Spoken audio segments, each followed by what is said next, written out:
think I'm the best candidate for the job. I'm not a perfect person, as the Lord knows. I've got things that you know about me in my personal life that you don't know about anyone else, and probably much more than you'd ever want to know. I'm thankful that I'm in a position that I have the strength to be able to stand up and do this, and that people have, and that I've gotten a second chance from so many New Yorkers, and obviously from my family.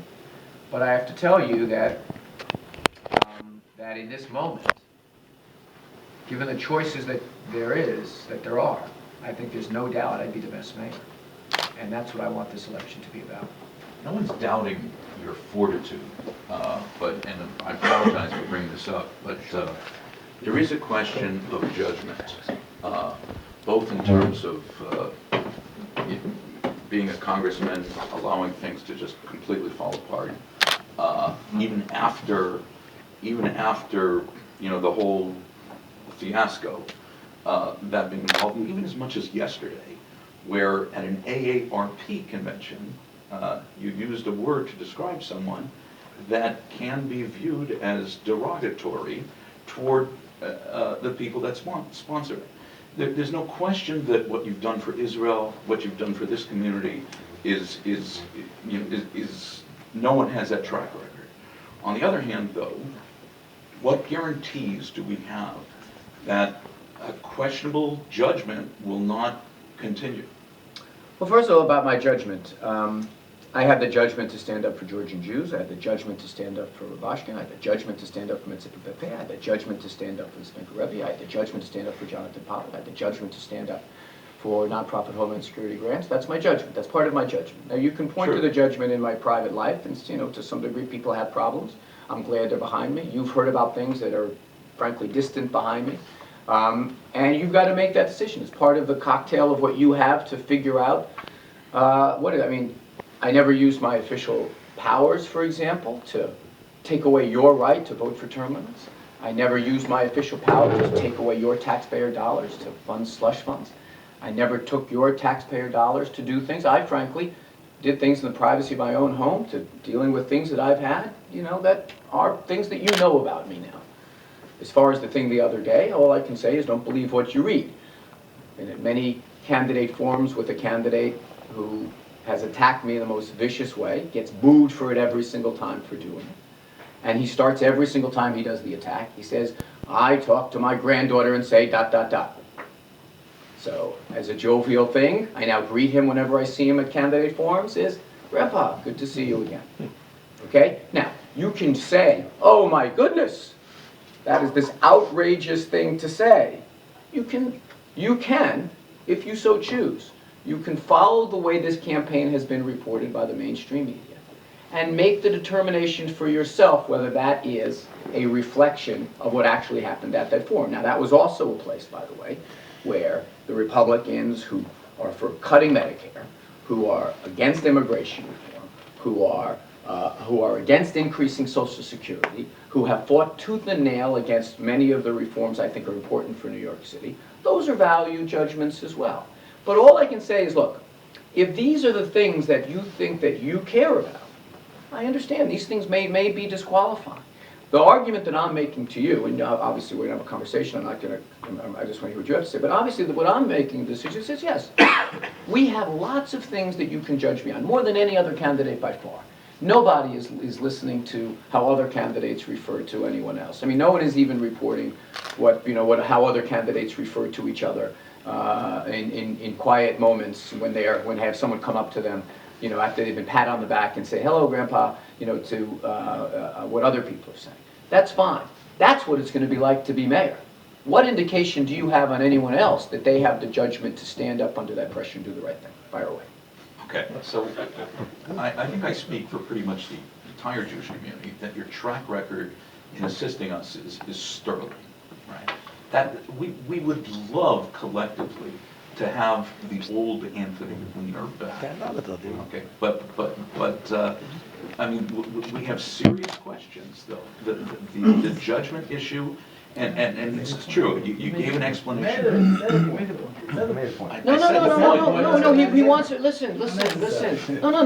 That's not fair. That's not fair. I didn't respond fully. I want to hear what you have to say. I guess I understand what you're saying. I understand what you're saying. Now, I guess what I'm asking you to make the following calculation. Who would be the best mayor? Okay. Who, when the chips are down, would be the best mayor for you, for your family, and for your community?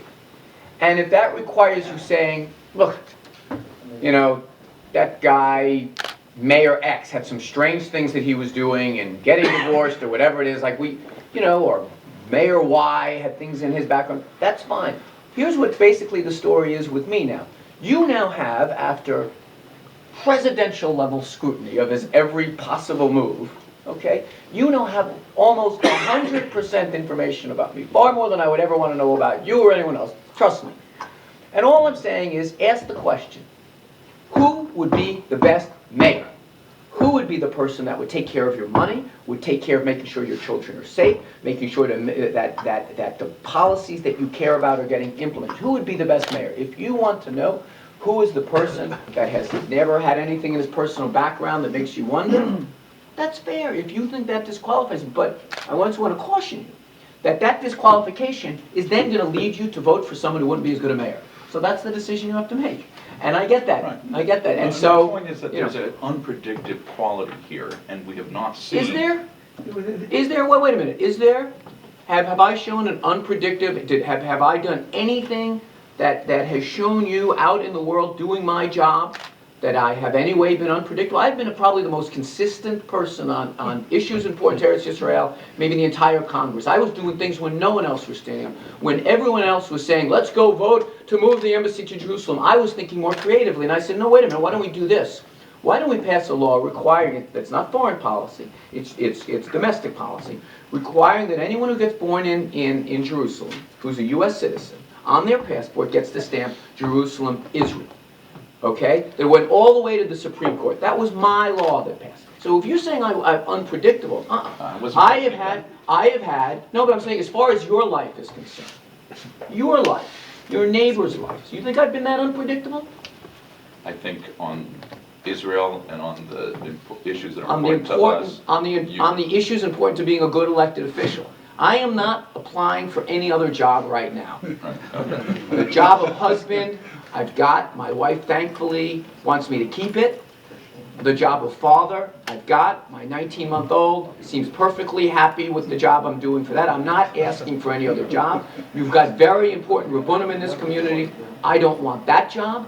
I'm asking to be your mayor and to be a good one. Now, you may say, you know what? I don't like what he did and I don't agree with it, therefore I'm going to vote for someone who wouldn't be as good a mayor. Okay? If you want to make that decision, that's a pretty big emotional point to make because you know something that's in my background. But it's very hard. I mean, if someone, no matter how good a business you have, if someone puts on the front page of every newspaper for 3 days jokes about your name, I mean, it's like hard. It's hard. But I am completely at peace with the idea that this is supposed to be hard. I'm pretty sure if you want to be mayor of the city of New York, I mean, I can't imagine one of the other candidates, pick one, but maybe the one that's your second choice, standing up to this kind of pressure. You talk a lot about education. Who would your school chancellor be? I don't know. I mean, I have a strong bias. Okay. I have a strong bias for someone who knows the public school system, a very strong bias, a requirement to be someone who understands education, who's an educator. But I don't have a list of people that I have in my mind. I know there are people I've dealt with in the school system over time that I think are smart. I want someone who's innovative. I'm kind of in a different place than my colleagues are. One of my ideas in the idea book is that the office of, there's an office of non-public education, and I want to promote that person to a deputy chancellor to look out for the closing. I'm a Jewish kid who would never go into them, but the fact that we've lost 102 parish schools in New York City is a sin, and we've done nothing. The fact that we do very little to help yeshivot absorb so many students with very high cost. I think the fact that the city kind of looks at that as kind of like something that goes on outside their purview. I've argued very strongly that it's got to be the way. I mean, I'm the only candidate in this campaign who's talked about non-public schools. The only one.